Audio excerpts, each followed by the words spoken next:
Dites-nous, vous êtes plutôt thread d'horreur où des gens comme vous et nous racontent des intrusions qu'ils ont vécues au plus profond de leur intimité, ou alors vous préférez des histoires empreintes d'un peu de mystère et de culte, notamment de paranormal et d'exorcisme, ou encore dans un format bien plus brut, des appels en direct de personnes ayant vécu des situations abominablement indescriptibles. Ce soir, les univers et les formats se mêlent, car on vous présente 5 histoires terrifiantes, et vous l'avez vu dans le titre, une en particulier est interdite aux moins de 18 ans. Si vous êtes toujours là, on espère que vous êtes prêts. Rentrons ensemble le temps d'une vidéo dans l'univers de l'horreur.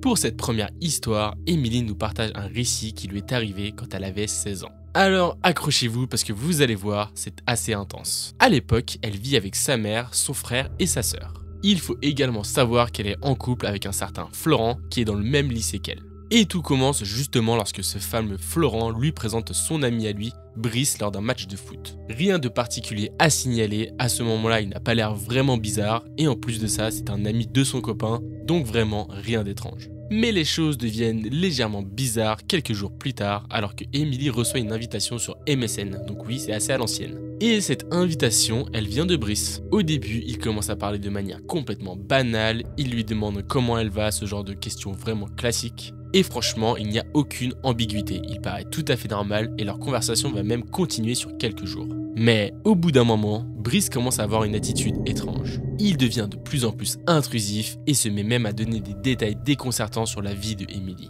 Il commence à lui donner des détails sur sa manière dont elle s'est habillée le jour même alors qu'on vous le rappelle, ils ne se sont vus qu'une seule fois. La jeune fille se rend compte que c'est juste hyper creepy et au lieu de lui demander comment il sait, elle l'ignore. Mais malheureusement, il ne s'arrête pas là. Le lendemain, il lui renvoie un message pour lui dire exactement à quelle heure elle était dehors, la manière dont elle était habillée à ce moment-là, et il lui décrit même la manière dont son ami était habillé. Bien entendu, Emily est terrorisée et elle ne lui répond toujours pas. Et malheureusement, et c'est assez dur pour nous de le comprendre, mais elle a tellement peur qu'elle n'en parle même pas à son copain. Mais au bout d'un moment, c'est la goutte de trop. Il lui décrit la manière dont elle est habillée en fin de journée, et à ce moment-là, Emily porte une tenue bien particulière, car c'est une tenue de sport de combat. Il n'y a donc vraiment aucun doute possible, Brice la stalke littéralement. Cette fois, c'est trop, Emily décide enfin de complètement le bloquer sur tous les réseaux. Mais malheureusement, l'histoire ne se termine pas comme ça. 2 semaines plus tard, alors qu'elle promène son chien dans un champ à côté de chez elle, elle remarque une voiture inconnue. Ce n'est pas un véhicule du quartier, ça c'est sûr, parce qu'elle connaît toutes les voitures de tous les voisins par cœur. Bon, au final ça peut être n'importe qui, du coup elle décide de l'ignorer et de continuer à se promener,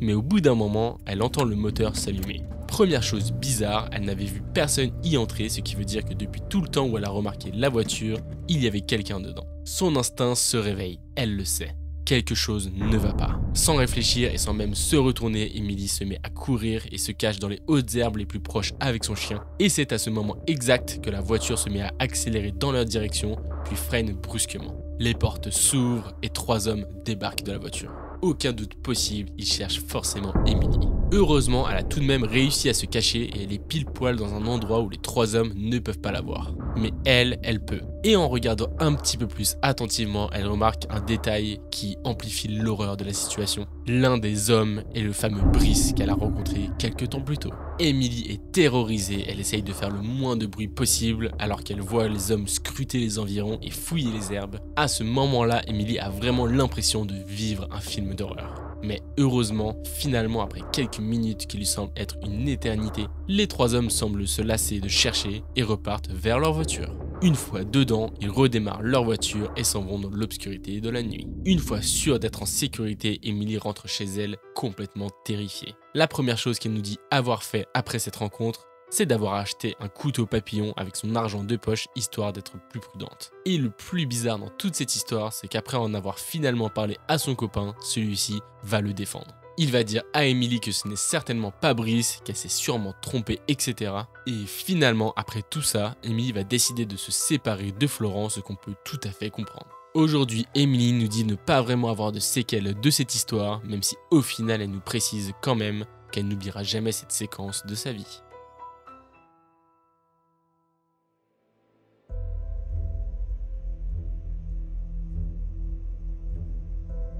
Pour cette deuxième histoire, nous allons parler de Andrea. Et l'histoire qu'elle a décidé de nous partager ce soir est vraiment une expérience traumatisante pour elle qui s'est déroulée, vous l'avez compris, au McDonald's. Toute cette histoire s'est passée dans une petite ville, mais elle ne se souvient plus vraiment de laquelle. Elle avait 10 ans ce jour-là, et maintenant même, alors qu'elle en a 28, c'est toujours une source de cauchemar pour elle. À l'époque, c'est son anniversaire, et pour le célébrer, comme pour beaucoup d'enfants, et on imagine que c'est peut-être aussi votre cas, sa famille décide de se réunir au McDonald's. Andrea est excitée comme jamais, elle est vraiment super contente de ce petit événement. Et finalement vient le moment où elle se rend à la borne pour commander un menu best-of ou McFirst, elle ne sait pas encore vraiment. Et alors qu'elle a les yeux rivés sur l'écran et qu'elle passe sa commande comme si sa vie en dépendait, elle remarque qu'un homme d'une trentaine d'années la fixe. Directement sur ses gardes, parce que l'homme paraît hyper étrange et carrément flippant, Andrea essaie quand même de passer outre. Mais le problème, c'est que même une fois revenu à sa table,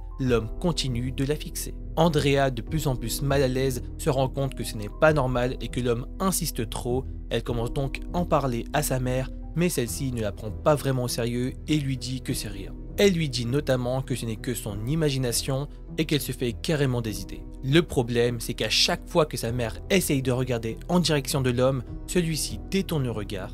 Par contre, dès qu'elle arrête, il recommence évidemment à la fixer de plus belle. Andrea, qui commence vraiment à en avoir marre, essaye de se changer les idées et décide d'aller aux toilettes. Elle en informe au préalable sa mère qui, bien entendu, acquiesce, mais son cauchemar ne s'arrête pas là, bien au contraire. Une fois dans la cabine, elle entend quelqu'un entrer dans les toilettes. Ses pas sont lents et ne semblent pas être ceux d'une femme qui veut tout simplement aller aux toilettes. Emily commence à paniquer jusqu'au moment où elle entend la voix d'un homme demander si c'est libre. Cette dernière répond évidemment que non et lui demande d'aller dans une autre cabine tout en précisant bien entendu qu'il s'agit des toilettes des femmes et non des hommes. Mais malheureusement, l'homme ne part pas. Au contraire, il se poste pile poil devant sa cabine et là, il a une réaction à laquelle elle ne s'attendait pas du tout. D'un coup et sans crier gare, l'homme se met à éclater de rire. Et à son plus grand désarroi, il ne s'arrête pas là parce que tout en riant, il commence à frapper violemment la porte et essaye carrément de l'ouvrir. Terrorisée, Andrea se recroqueville sur les toilettes, en proie à une anxiété grandissante et franchement on la comprend. La jeune fille a l'impression que la porte va céder sous les coups et vraiment elle a peur pour sa vie. Mais heureusement, après 5 longues minutes qui paraissaient interminables, les coups finissent par cesser, mais de nouveau l'homme éclate de rire et encore plus fort qu'auparavant. Puis il se baisse, glisse ses doigts sous la porte et commence même à essayer de faire rentrer son visage sous cette dernière. C'est carrément une scène de film d'horreur, je sais pas pour vous, mais moi étant enfant, c'était vraiment une des plus grandes craintes que j'avais qu'un méchant passe sa tête sous la porte, bref c'est trop flippant. Et malgré le peu qu'il a réussi à rentrer, Andrea le reconnaît directement, c'est évidemment l'homme qui le fixait juste avant. Ce dernier tente de saisir les pieds d'Andrea et c'est là qu'un déblocage se fait dans son esprit. Paniqué et craignant pour sa vie, Andrea riposte en lui donnant des coups de pied à la tête et en hurlant de toutes ses forces. Mais l'homme n'a pas la réaction escomptée. Il se met à rire encore plus fort, comme s'il chassait une proie et qu'il y prenait énormément de plaisir. C'est alors qu'une voix familière, celle de son père, retentit, hurlant à l'homme d'arrêter. Après ça, une bagarre éclate dans les toilettes et finalement un policier arrive très vite et arrête l'individu. 10 minutes plus tard, les autres policiers interviennent et questionnent Andrea,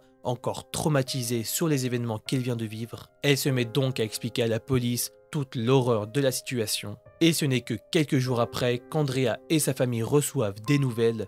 L'homme était sans grande surprise activement recherché pour agression et coups sur des enfants. Auparavant, il était en fait babysitter et il avait été renvoyé après plus de 10 plaintes déposées contre lui. Andrea se rend donc compte de l'horreur à laquelle elle venait tout juste d'échapper. Et même si tout ça s'est plutôt bien terminé pour elle car l'homme a été arrêté, cette dernière n'arrive pas à oublier le visage de cet homme, la fixant avec un regard malicieux sous la porte des toilettes du McDo.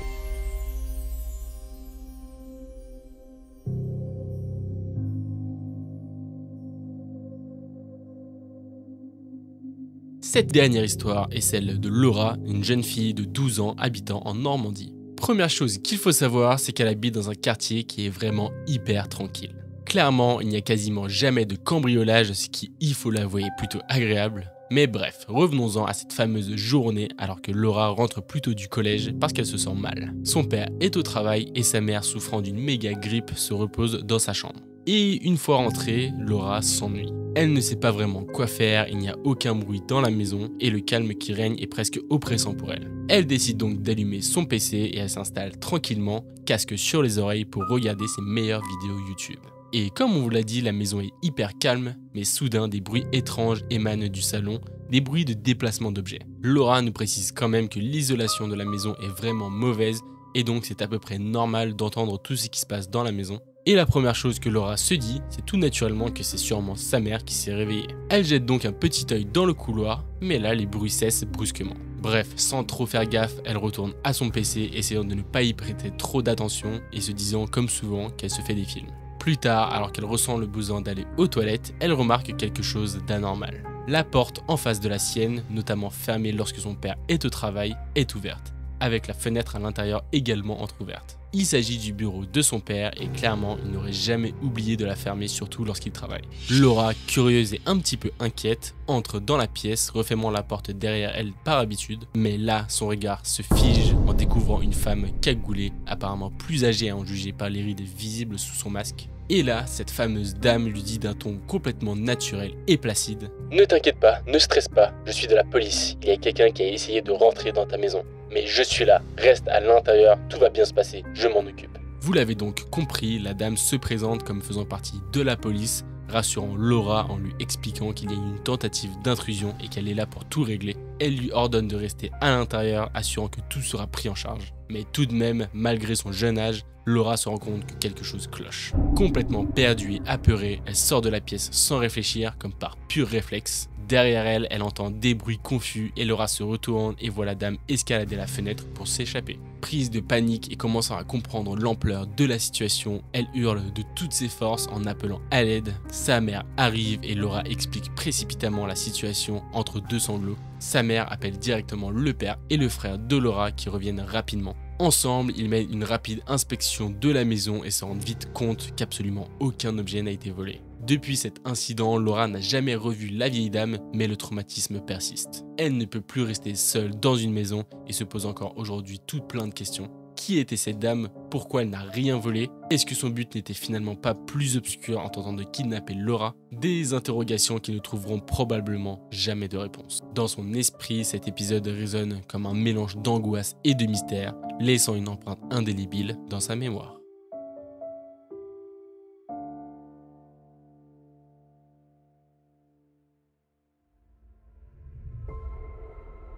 Pour cette histoire, on va plutôt changer un peu et vous raconter les confessions d'un véritable exorciste de l'église et vous allez le voir, c'est vraiment ultra intéressant mais tout aussi troublant.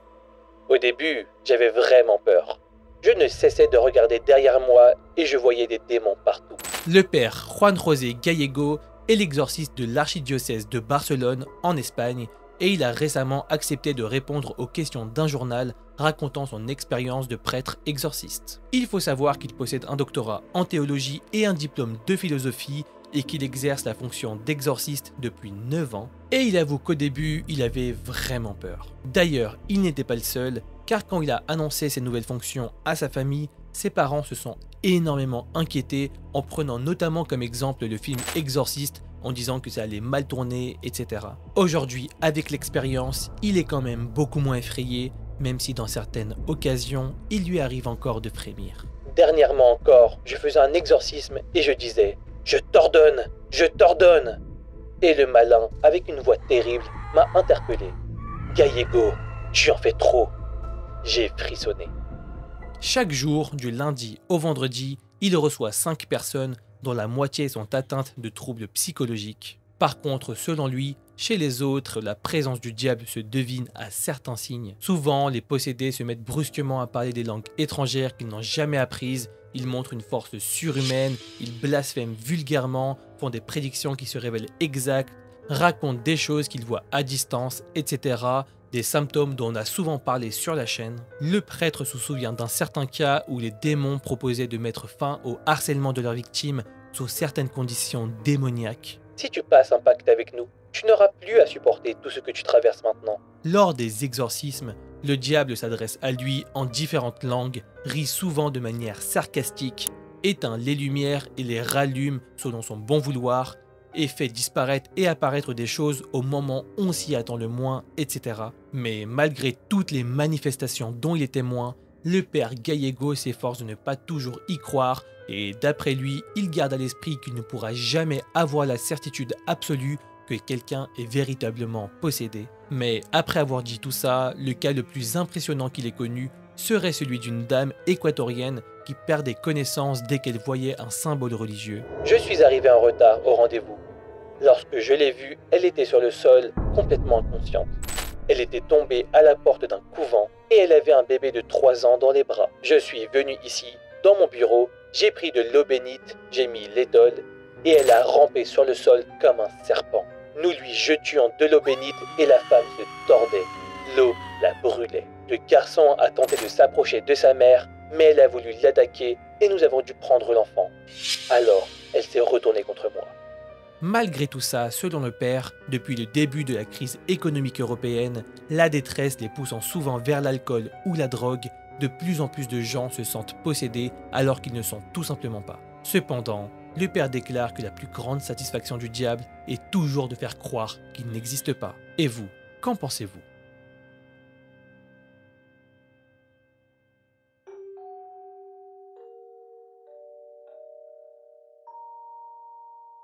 Bon, on vous prévient, cette histoire est clairement déconseillée aux moins de 18 ans, et pour ceux qui souhaitent rester, vous allez vite comprendre pourquoi. On va la faire courte, ce n'est pas une histoire à proprement parler, mais on avait envie ce soir de mêler un peu les formats et de vous présenter un pan de l'horreur qu'on a finalement assez peu abordé sur la chaîne. Les histoires vraies dont on a des enregistrements et notamment les appels du 911. On en reparle juste après, mais préparez-vous parce que vous vous apprêtez à écouter l'un des pires appels qu'on puisse entendre.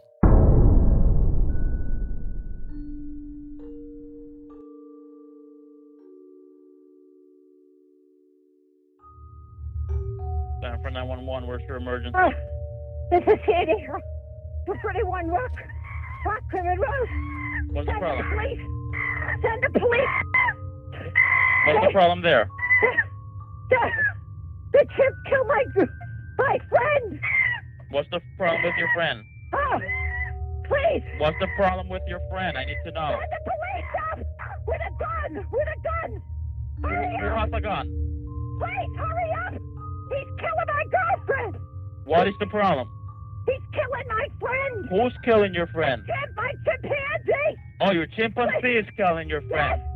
Yes. He ripped her apart. Hurry up. With a gun. Hurry up, please. There's someone on the way. With guns, please. You shoot him. What is the monkey doing? Tell me what the monkey's... He ripped her face off. Bon, on sait, c'est absolument horrible, il n'y a vraiment pas de mots. Comme vous l'avez entendu, une femme appelle le numéro d'urgence parce que son ami est littéralement en train de se faire tuer par son chimpanzé. Cette histoire s'est déroulée en 2009 et Travis, le chimpanzé en question, a d'un coup pété un câble et s'est mis à attaquer Charla Nash, l'amie de Sandra Herold, la propriétaire de l'animal. Cette dernière l'a alors poignardé alors qu'il devenait complètement incontrôlable, mais ça n'a pas suffi et le singe s'est horriblement acharné sur la pauvre victime, allant même jusqu'à manger certaines parties de son corps et de son visage. Sandra, pensant que son amie est littéralement morte en fait, est partie se réfugier dans la voiture tout en appelant le 911. Travis a finalement été abattu et Charla a subi de très lourdes opérations, même si elle a perdu ses mains et que son visage est absolument méconnaissable en plus d'être aveugle à vie. Bref, c'est une très longue histoire et il y a eu pas mal d'antécédents avec cet animal avant que le drame ne survienne, mais ce soir on vous épargne tous ces détails et on vous la fait courte. On espère qu'on ne vous a pas trop fait bader et c'est pour ça qu'on se permet de vous rappeler quand même que ce genre d'histoire est absolument exceptionnel. Bref, en tout cas, l'histoire de Travis est très connue notamment aux États-Unis et on comprend pourquoi. En tout cas, nous, tout ce qu'on espère, c'est que les victimes ont réussi à supporter le poids de cette lourde épreuve. Avant de vous souhaiter une excellente année parce que c'est officiellement notre première vidéo de 2024, on tenait à vous dire que évidemment cette 5e histoire, encore une fois, c'est vraiment super exceptionnel, ça arrive très rarement et on sait que les appels du 911 ça peut être vraiment super poignant et nous en l'occurrence en l'écoutant on était vraiment pas bien du tout et on le comprend et c'est pour ça qu'on a décidé de mettre moins de 18 ans en fait dans le titre tout simplement. Ouais, clairement, les appels du 911, c'est toujours, en fait, c'est toujours très glauque hein, au final hein, de pouvoir écouter ces instants-là qui sont des Celui-là en instants particulier. terribles. Hein. Celui-là en particulier est vraiment horrible. D'ailleurs, il y a quand même des images aussi, il y a pas mal de photos. En fait, c'est assez documenté au final comme histoire. Et franchement, c'est assez traumatisant presque. Donc c'est pour ça qu'on a bien précisé dans le titre que c'était horrible. Mais bref, malgré le côté glauque de tout ça, nous on vous souhaite une bonne année. Bonne année Bonne à toi, année d'ailleurs à aussi. tous, bonne année Joe, Merci. bonne année Huguette, bonne année tout le monde. Merci aux plus de 40 000 personnes qui nous suivent sur YouTube. C'est vraiment un truc de dingue lorsqu'on y repense. clair. 2023 a été une année vraiment exceptionnelle. Merci pour tout ce que vous nous avez fait vivre. Et on vous le dit, cette année, c'est nous qui allons vous faire vivre plein de choses parce que en fait dans nos vies personnelles on vous a déjà parlé il y a quelques vidéos sur le fait qu'il y a un gros changement qui va intervenir dans nos vies. Et ben on va documenter tout ça notamment sur les réseaux sociaux, donc clair. n'hésitez pas à nous rejoindre, on vous les affiche tous ici, il y en a pour tous les goûts, pour tous les formats, n'hésitez pas vraiment, on va raconter carrément nos vies. Ouais. Donc ça va être super cool, peut-être aussi qu'il y aura d'autres projets dont on va vous teaser au fur et à mesure. Mais ouais, 2024 s'annonce, Joe, être notre année. Exactement, les choses vont changer, on va être beaucoup plus présent sur les réseaux du coup comme il l'a dit, notamment en vidéo, franchement ça va être incroyable. Donc surtout n'hésitez pas à vous abonner, n'hésitez pas aussi à activer la petite cloche parce que là c'est vraiment le moment, vraiment il n'y a pas meilleur moment je pense. Bon bah en tout cas on commence très bien 2024, on espère que vous avez passé un super nouvel an, des super bonnes fêtes et que ce premier épisode vous a ravi en fait, vous a plu et que vous avez apprécié l'écouter. Sachez qu'en 2024, évidemment, notre but, ça va être de continuer les threads d'horreur, de faire évoluer le format pour que ce soit toujours aussi intéressant à raconter et toujours aussi intéressant à écouter pour vous, mais aussi de tenter des nouvelles choses, toujours dans le domaine de l'horreur, du mystère, de l'occulte, parce que vous le savez, on adore ça. Et du coup, n'hésitez surtout pas à commenter la vidéo et à écrire Liker. du coup. Et à liker, c'est super important. Liker, s'il c'est vous plaît. très important. Et n'hésitez pas aussi du coup à mettre un petit commentaire pour nous dire si vous aimez bien ce genre de format. Le On fait mêle un peu qu'on- tout, quoi. voilà, c'est ça, qu'on mette un petit peu d'autres histoires que les histoires plutôt classiques, on va dire, qu'on met souvent dans les threads d'horreur qu'on raconte. Donc n'hésitez pas à nous dire en commentaire, nous on fera un plaisir de vous répondre à chaque fois. Eh bien, encore une fois, il est temps pour nous de renouveler nos vœux. On vous souhaite le meilleur pour cette année. Et vraiment, dans un moment un peu moins officiel, on tenait à vous dire que c'est super important de poursuivre ses rêves, que vous ne devez pas hésiter, franchement, et que le chemin parcouru et l'expérience gagnée, eh ben, ça en vaut toujours le coup. En tout cas, c'est ce qu'on pense et ça va être notre philosophie pour cette année. Merci à tous de nous avoir Merci à suivis. tous. C'était Joe et Kratos et on se dit à très bientôt, mais aussi à la prochaine pour une nouvelle vidéo. Ciao. Et Et c'est une encore fin bonne année à de tous. Vous tournage. êtes tous des grands oufs, ne l'oubliez surtout pas. Oui. Ok, 1, 2, 3, 4. Commu, elle mérite. Elle mérite vraiment cette commu. Exactement. Parce Je le connais beaucoup trop bien. Allez, allez.